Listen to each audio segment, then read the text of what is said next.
A história de José, nossa, é uma daquelas que marcam a gente, né? É uma jornada épica que atravessa gerações, falando sobre sonhos grandiosos, uma traição que dói na alma e, no fim das contas, um propósito que faz todo o sofrimento ter sentido. Essa é a grande pergunta no centro dessa saga incrível. E a resposta, bem, ela revela uma trama divina onde cada peça, não importa o quão dolorosa seja, se encaixa perfeitamente no final. Vamos mergulhar nessa jornada para descobrir como isso aconteceu.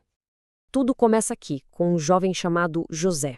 Ele é o filho favorito, sabe? Aquele que ganha um presente especial que o diferencia dos outros e que carrega sonhos. Sonhos dados por Deus que colocam em movimento um destino que é ao mesmo tempo grandioso e muito, muito perigoso.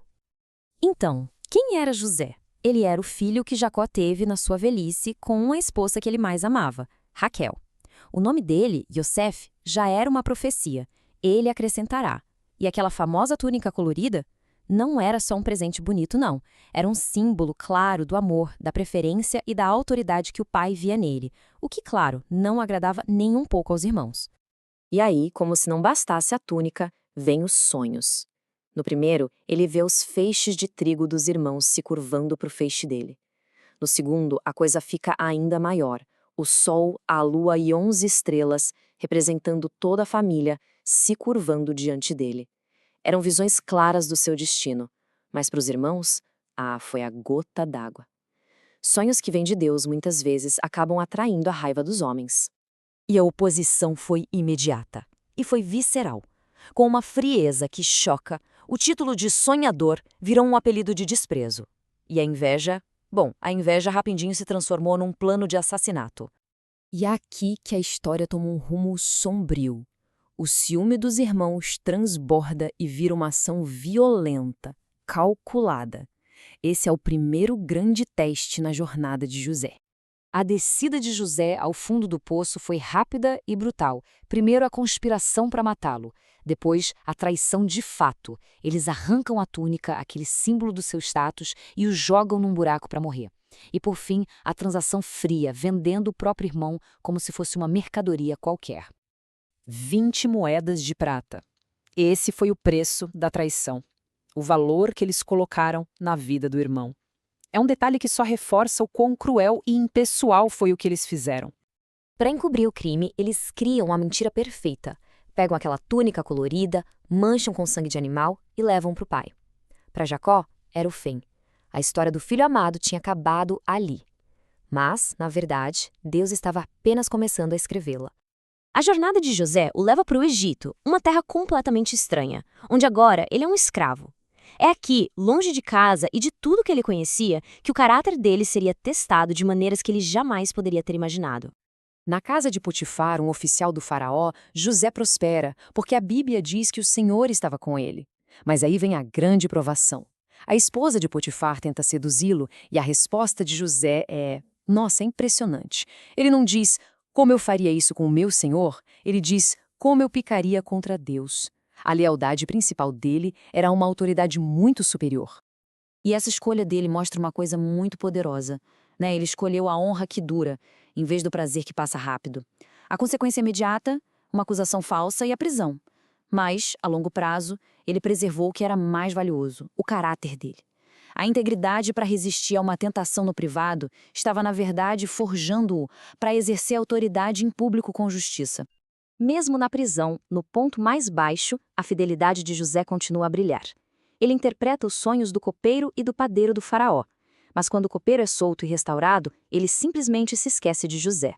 E mesmo assim, José não fica amargo. Ele continua a servir, transformando um lugar de esquecimento numa arena de espera paciente pelo tempo perfeito de Deus. E o tempo de Deus chegou, e quando chega, nada pode impedir. Este é o ponto de virada mais espetacular da história. É onde a jornada de José muda da masmorra mais escura para o mais alto assento de poder que se pode imaginar. O que é de cair o queixo aqui é a velocidade de tudo. Pensa bem, em um único dia, José vai de prisioneiro esquecido numa cela, para ser chamado pelo faraó e logo depois nomeado governador. A mudança é instantânea, total. Mostra como a intervenção divina pode reescrever uma realidade num piscar de olhos. E não foi qualquer promoção, não. Foi uma transformação completa. Ele recebe o anel do faraó, que é um selo de autoridade absoluta, é vestido com roupas da realeza e recebe uma tarefa gigantesca: preparar o Egito para uma fome de 7 anos que ele mesmo previu no sonho do faraó, do fundo do poço ao topo do palácio. Agora, a gente chega no clímax emocional da história. Anos se passam. A fome chega, e aqueles que o traíram agora estão ali, na frente dele, desesperados por comida. José os confronta, mas não com vingança, e sim com uma revelação que dá sentido a tudo. Essa frase, essa aqui é a chave de toda a saga. O ponto crucial é que José olha para trás, para 20 anos de dor, escravidão e injustiça, e ele não vê o mal dos irmãos. Ele vê a mão soberana de Deus transformando tudo aquilo num grande plano de resgate. O perdão dele não é só emocional, é teológico. Ele finalmente entende o porquê por trás de todo o seu sofrimento. E a história ganha uma profundidade ainda maior quando a gente olha para os paralelos proféticos. A vida de José serve como um retrato, quase uma prévia de Cristo. O filho amado, rejeitado pelos seus, vendido por prata, que desce ao sofrimento e depois é exaltado a uma posição de poder para salvar o mundo. É impressionante, né? Então, o que a gente pode levar de tudo isso? As lições são atemporais. Um propósito divino exige um processo de amadurecimento. O caminho para a promessa pode ser bem difícil. E Deus é mestre em transformar o mal em bem. No fundo, a história de José ensina que a fidelidade durante o processo e o perdão no final são as chaves que abrem a porta para um futuro extraordinário. E isso tudo deixa a gente com um pensamento final para refletir. A história de José nos convida a olhar para as nossas próprias vidas de um jeito diferente. A gente se pergunta, e se as dificuldades, as traições, os poços e as prisões não forem o fim da história, mas só a preparação para o palácio? É uma pergunta que muda tudo.